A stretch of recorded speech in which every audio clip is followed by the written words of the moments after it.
कर्नाटक के खौफनाक sex scandal ने सूबे में सियासी भूचाल ला दिया है, जिसकी तपिश राजधानी दिल्ली ही नहीं देश के तमाम छोटे बड़े शहरों तक जा पहुंची है। जानने और सुनने वाले हैरान हैं कि देश के पूर्व पीएम का परिवार ऐसी घिनौनी हरकत भला कैसे कर सकता है। राज्य के लोग शर्म से आज हमारे चेहरा झुक रही है।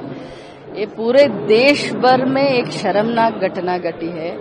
पूरे देश को छोड़िए, पूरे विश्व भर में ऐसा घटना मेरे ख्याल से दूसरी जगह नहीं है। ये जो प्रज्वल रेवन्ना हमारी भारत देश का एक सांसद है, हासन से चुनाव लड़े हैं जेडीएस पक्ष से।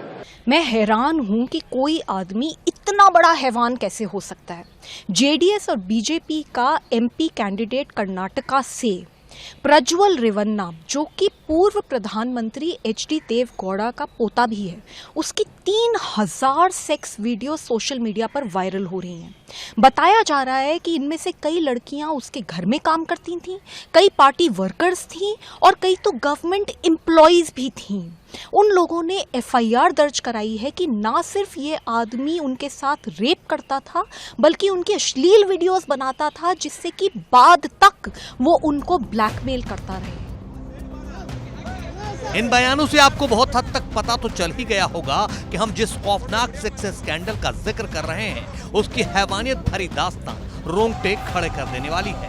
बताया जा रहा है कि ज्यादातर वीडियो में महिलाएं प्रज्वल से छोड़ने की गुहार लगा रही हैं। वो गिड़गिड़ा रही हैं, लेकिन वो उनके साथ जबरदस्ती कर रहा है। इतना ही नहीं, वो खुद इस यौन शोषण का वीडियो बनाते हुए भी कई क्लिप में नजर आ रहा है। पूर्व प्रधानमंत्री देवेगौड़ा के विधायक बेटे एचडी रेवन्ना और सांसद पोते प्रज्वल रेवन्ना के खिलाफ उनकी मेड ने यौन शोषण की एफआईआर दर्ज कराई है। रेवन्ना और प्रज्वल के खिलाफ एफआईआर कराने वाली महिला ने कहा कि वो रेवन्ना की पत्नी भवानी की रिश्तेदार है। उसका आरोप है कि मेड की नौकरी करने के 4 महीने में ही रेवन्ना ने परेशान करना शुरू कर दिया। पत्नी जब भी बाहर होती, रेवन्ना किसी न किसी बहाने कमरे में बुलाते और गलत तरीके से छूते। प्रज्वल का ऐसा खौफ था कि उसके आते ही हम स्टोर में छिप जाते थे। पीड़िता का आरोप है कि प्रज्वल उसकी बेटी को वीडियो कॉल कर अश्लील बात करता था।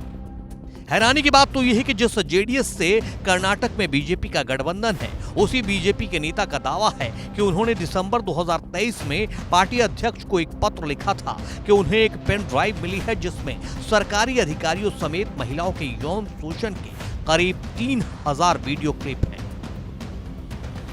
इन वीडियो में कथित तौर पर प्रज्वल रेवन्ना को दिखा गया है। ये वीडियो 26 अप्रैल को कर्नाटक में लोकसभा चुनाव के दूसरे चरण के मतदान से ठीक 2 दिन पहले सोशल मीडिया पर वायरल हुआ तो सियासी बवाल मच गया, जिसके बाद कहा जा रहा है कि रेवन्ना बेंगलुरु से जर्मनी के शहर फ्रैंकफर्ट निकल भागा। जैसे ही इलेक्शन खत्म हुआ, उसके चंद घंटों में ये आदमी देश छोड़कर जर्मनी भाग गया। तो किसकी शह से इस आदमी ने देश छोड़ा? कैसे हो गया ये?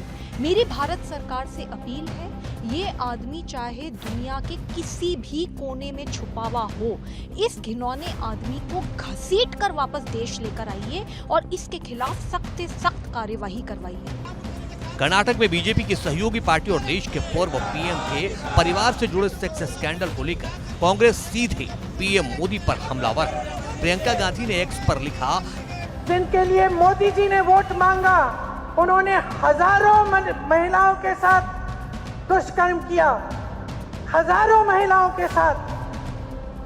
मैं पूछना चाहती हूँ, मोदी जी क्या कहते हैं इसके बारे में? क्या कहते हैं हमारे प्रधानमंत्री इसके बारे में? हमारे गृह मंत्री क्या कहते हैं इसके बारे में? जहाँ विपक्ष के नेता जाते हैं, इनको पता चल जाता है, लेकिन इस तरह का अपराधी, इस तरह का राक्षस इस देश को छोड़ के चले जाता है और इनको पता नहीं चलता। हम कैसे यकीन कर सकते हैं इस बात पर? ओवैसी ने एक्स पर लिखा है, पीएम मोदी ने मैसूर में एनडीए के हासन उम्मीदवार के लिए प्रचार किया। इस उम्मीदवार पर महिलाओं का यौन शोषण करने और उनके साथ जबरदस्ती करने, उन्हें ब्लैकमेल करने के लिए हजारों वीडियो बनाने का आरोप है।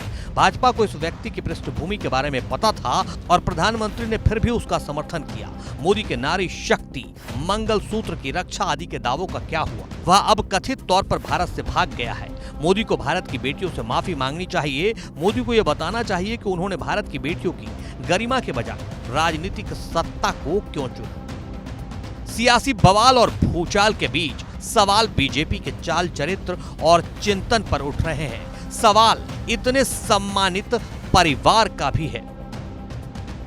सवाल देवगौड़ा के इतने सम्मानित परिवार का भी है और सवाल हजारों महिलाओं की बेबसी का भी।